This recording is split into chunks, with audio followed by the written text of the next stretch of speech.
All right, you're good. All right. First thing I need to do is call this special meeting to order on this date, Wednesday, August 5th.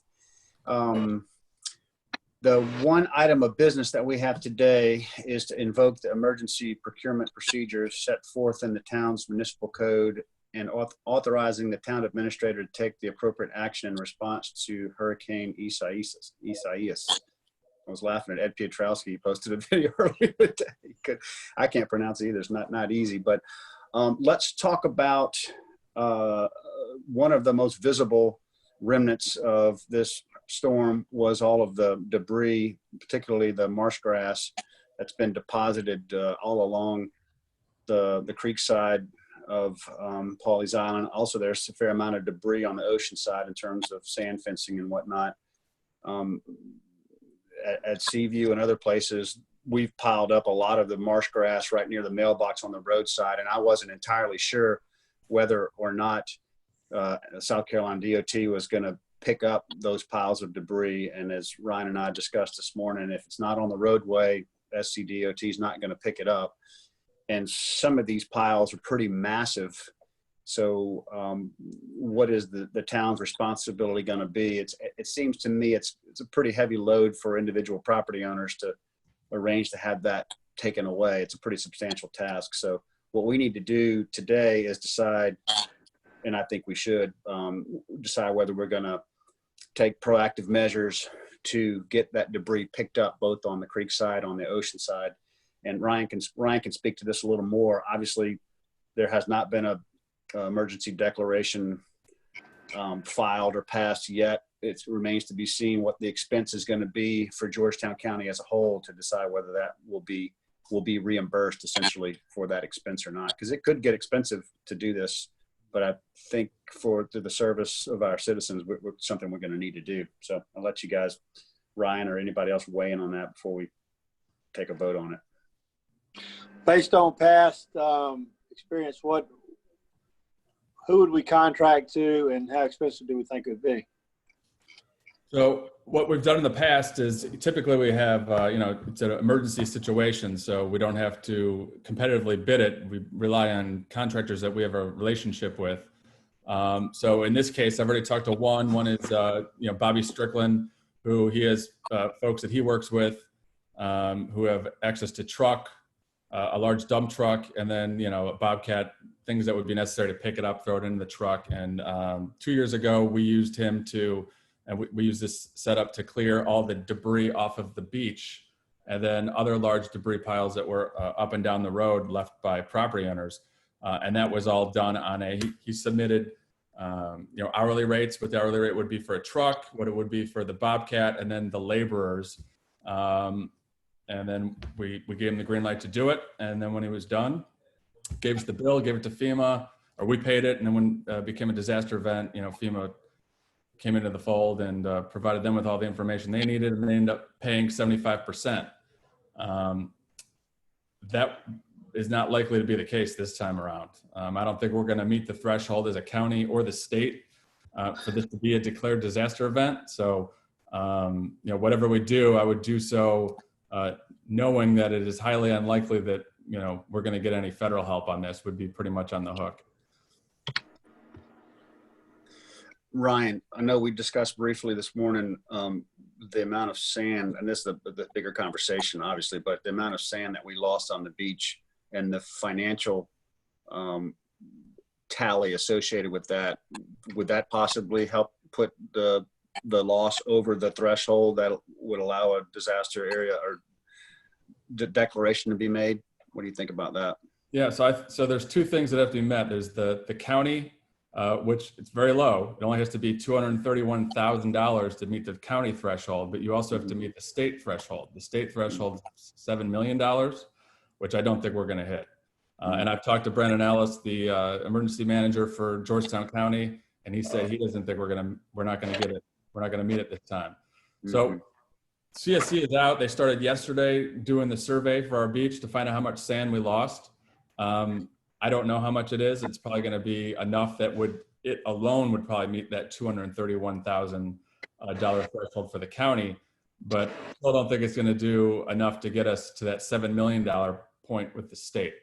And again, these are all based off opinions, talking to people who know more what's going on statewide or certainly countywide. And their opinion is, as of right now, that we're not gonna hit those thresholds. Okay. So we have to hit both thresholds, not just one. Just Correct. because we hit the county threshold doesn't mean we're going to Right. get anything if we don't hit the 7 million Yeah, it's state got to be limit. because it's got to be the state's got to be eligible as a state before the Mhm. counties can then be eligible. I got So you. they both got to be met. I got you. So when you've got like a Matthew or a larger, immediately. I mean, Matthew, we knew that was a no-brainer. We knew that was gonna hit because that was a statewide event. It was a rain event. So you do what you got to do. This one's more like Dorian last year. Dorian, we didn't know until 3 weeks later that it was a declared disaster event because you have to wait till everyone in the county, everyone in the state tallies up their damages to find out if we're eligible. That's how it's going to be this time. Okay. Well, I think what we have to do is decide as a council if the cost, let's just say the cost ends up being $25,000. I mean, obviously we didn't budget for that. We would take a hit to the budget, but we certainly have the funds to be able to do something like that. I think for us to assume that the property owners could pick up that cost and handle it might be a stretch. What do y'all think about that? You're talking about just for the debris removal now? Yeah. I think it might be the cost is one thing, but B, the resources and the kind of having the right services or contractors to come in and do it. I mean, we could give them counsel on who to call and where to go, but it seems like we're kind of standing. We might need to stand in the gap for the property owners on this one, even though it's going to incur some costs that we didn't budget for. But I'm certainly willing to hear you guys what you think about it. Ryan, you think that's a decent number, $250,000 for that? 25,000. Oh, I thought you said 250,000. No, 25,000. In the ballpark, 25 to 50,000.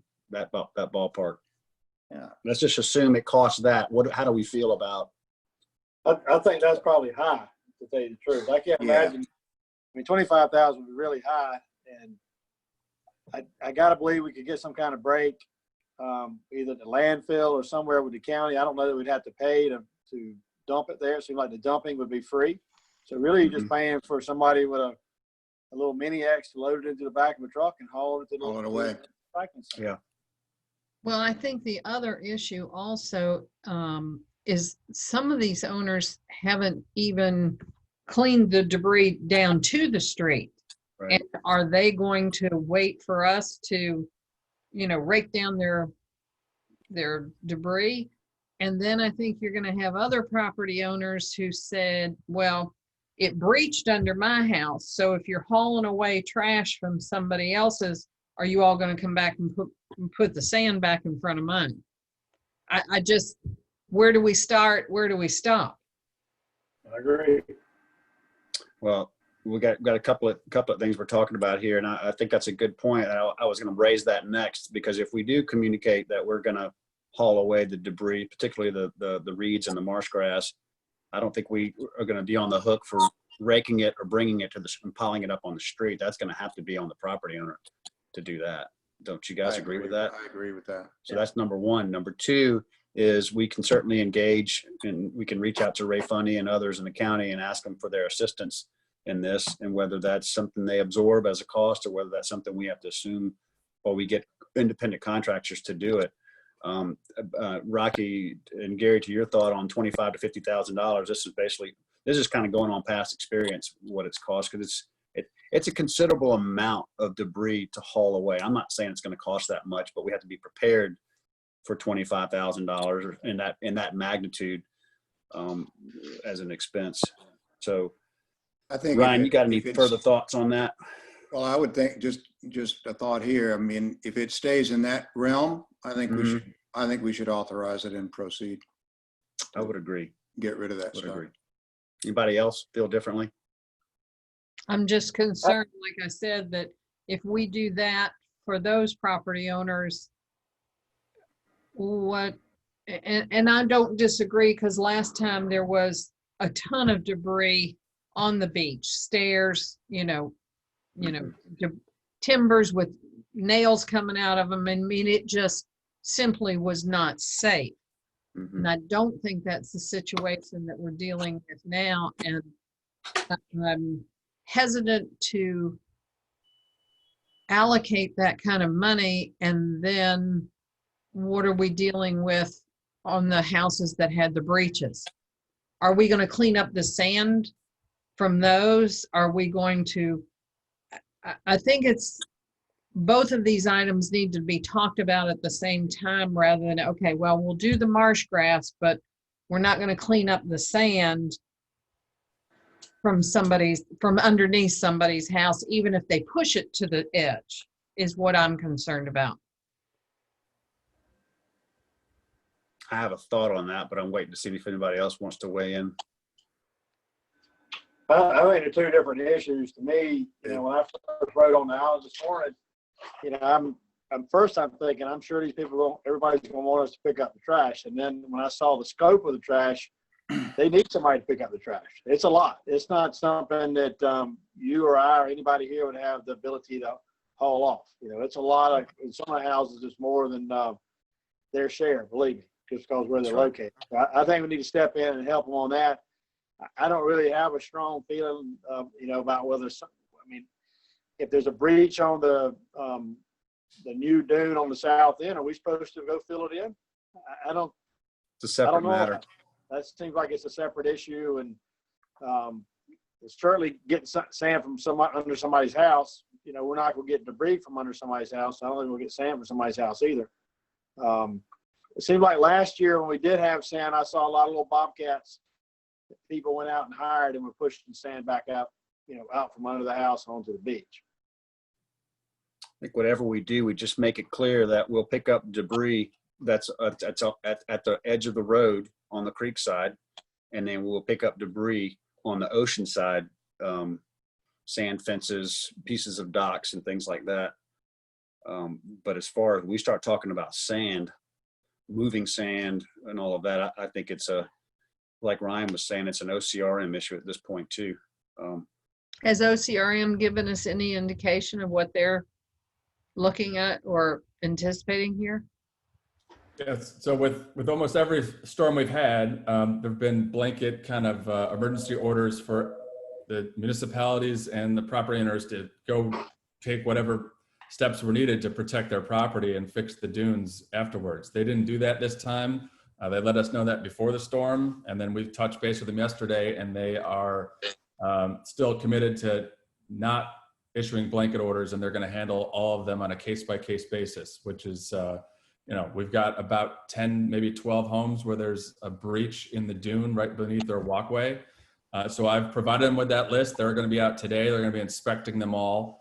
And then they're going to, I wanted to know what their options are. So they're going to get back to me today, and I'm going to relay that information to the individual property owners so they know what their options are in terms of repairs. But that doesn't mean that the town is involved. That doesn't mean that the town's paying for anything.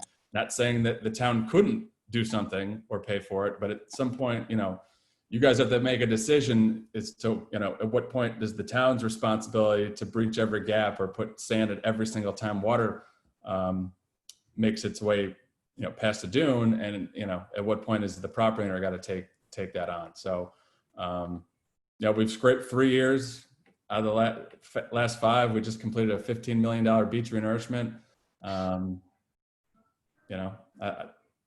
It's disappointing that we had a breach. I didn't think that would happen, but it did. But that's where we're at. In most cases, Ryan, where we saw those breaches, were they typically at where the stairs came out? So in every case where the dune that was breached, that was part of the project, the dune was created as a result of the project, they were all at underneath decks and walkways. And I'm not saying, some might have been where people dug out to build a new walkway. Right. Some are existing walkways where the sand couldn't get pushed underneath. So they did the best they could to put it in the sides, and property owners So they were obviously the path of least resistance, and that's why they Yeah. walked out. There are a couple on the north end, but that was not part of the project where they built a new dune. And Yeah.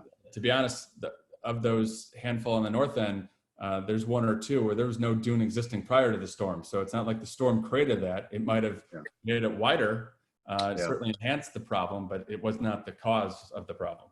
Yeah, makes sense. Do I? So Ryan, you think it's going to take how long before we know if this is a declared emergency where FEMA would step in? I think it's going to be, weeks. A week. But Well, I mean, my yeah, perspective weeks. is before we make a decision about sand issues, let's get that answer. If it's only a week, let's get that answer in terms of whether FEMA could step up and help. I think you said weeks, like plural, right, Ryan? You said yeah. weeks. Yeah, I think it's gonna be weeks. Weeks, yeah. Because this is going to be so, I don't even know if we're anywhere near it. But like I said, based on folks that I've talked to who would know, their opinion is that we're not going to have a disaster event this time around. And just, the deal with FEMA is, and this is something that we did sand scraping, like I said, 3 out of 5 years. We went and did it. Georgetown County, you could make the case, had a similar situation in Litchfield. They did not do it. The way we approached it, as opposed to the way the county approached it, we were very much, hey, it's an emergency. We've got no other choice. We've got to do it, knowing that it was likely going to be a FEMA event. But we did it because it had to be done. It was an emergency. And then with FEMA's involved, the point is you go do it because it's an emergency, not because you're waiting to see if FEMA's going to pay for it. Because then it says, okay, it's not so much of an emergency. Because if we're only going to do it, if we're going to get federal funds, then it's hard to make the case that it's an absolute emergency, has to be done. That's kind of the way the county handled sand scraping a few years ago. They were all about doing it, but they wanted to make sure that FEMA was going to chip in, and they ultimately didn't do it because FEMA wasn't going to chip in. But it's hard to sell it to FEMA that this is an emergency when you're only going to do it if they're picking up part of the tab. So if that makes any sense. But That makes sense to me. what's that? It makes sense to me. I'm glad the federal government thinks that way. If that's the case. Yeah, me too. As I see it, we've got some agreement on how to proceed here. How about, what if we had a motion to basically approve the invoking of the emergency procurement procedures to let Ryan go ahead and get the wheels in motion? Do we want to put a dollar cap on it and say if it starts to exceed that amount, then we come back again and approve an additional sum? And the scope of that would only be for debris removal at this point? Yes. Yes. I'll make that motion. Second. I'd like to chime in with one other thing, though. I think the financial, the cap on the total amount is a good idea, but I really think the more important thing, since this is going to be structured in a T&M kind of basis, mainly just labor and the equipment being used, the faster that property owners are able to address their situation and get it to the roadside, the sooner we can get this done and the less time we're paying for laborers and equipment to pick this stuff up. So I really think more importantly, put a cap on, hey, property owners, you got 2 weeks to get out there, anything put out in the next 2 weeks or whatever date you want to put on it. I like we'll that. get it. After that, you're on your own. That way there's a sense of urgency and folks will, help us out by getting it out there. I like You that. might want to limit That's it. smart. Might want to limit the organic matter as well. Otherwise, you might get all kinds of trash on it. Furniture and all that. Mattresses and whatever. Yeah. Well, there's going to be inorganic matter mixed in there, no matter how you do it. Well, the Probably. key there is if it is a FEMA event, I mean, all this has to be done. I'm going to handle it like it's a FEMA event. That's why we're doing what we're doing now. And I'm going to send an email out to all the property owners today after we meet. But if you do move forward, we're going to do it like a FEMA event. Everything's got to be separated. So if you're going to throw out vegetative debris, it's got to be in its pile on its own. Cannot be commingled with construction debris or broken chairs or broken stuff. They got to be separated. So I'll send all that out to everybody. And as long as they put it out that way, we'll pick it up. Okay. So we want to say basically by August 20th to have it out there by August. That's 2 weeks from 15 days from now. If otherwise it'll kind of be on your own as far as getting it hauled away. What do you guys want the cap to be? Did I say 20,000? Did I say that already? Do you guys like that number? Do you want to go a little higher? Or? Let's start with 20. We can always raise it. Okay. That's kind of where my head was. Is there any chance that DOT would come back and get any of this? No? No, so yeah, I've talked about DOT's not gonna touch anything unless it's in the road. right way. And they've already pretty much done that. And, you know. Yeah. So yeah, I mean, they're pretty much done. They're not gonna go pick up stuff on private property. Okay. Ryan, I am going to reach out to Ray Funny with the county and see if we might be able to get some assistance from them. Again, like you said, if they don't have some assurances that it will be declared a disaster event and they won't get refunded, maybe they won't want to do it. However, there might be some goodwill we can call upon. They have the equipment and they got the personnel, and we pay a lot of county taxes. It seems like they would help out with this. Precisely. And I think Ray's a good place to start. I can also reach out to the the new county administrator. I've met her a few times as well. She That's a seems great place to pretty start. helpful. Okay. I'll do that. I'll reach out to him today.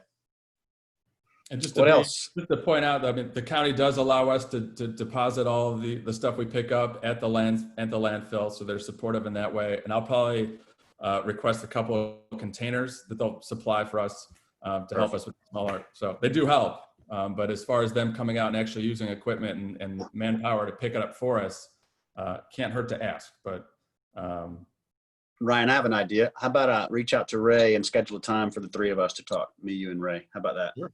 You good with that? Mhm. All right, I'll do that. We need a motion to approve item 2, which is to invoke the emergency procurement procedures, and with a dollar limit of $20,000. I thought Rocky made that motion. Yeah. I didn't hear. I wanted to make sure the $20,000 was included in that motion. I'll remake the motion with that added. Okay. We have a second. We have a motion, a second. Any further discussion? All right. All in favor, say aye. All right. Aye. All opposed. I think I just saw a question pop up. Let me see what that is real quick. Ryan, can you see that question that just came up? I can't figure out how to get to it.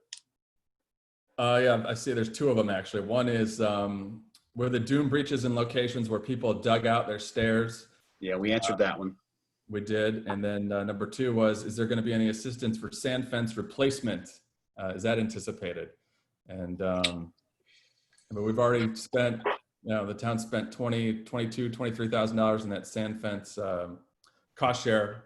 Unfortunately, a lot of it washed out, again, disappointing. But yeah, again, that's up to council. I don't know if we have an answer on that yet.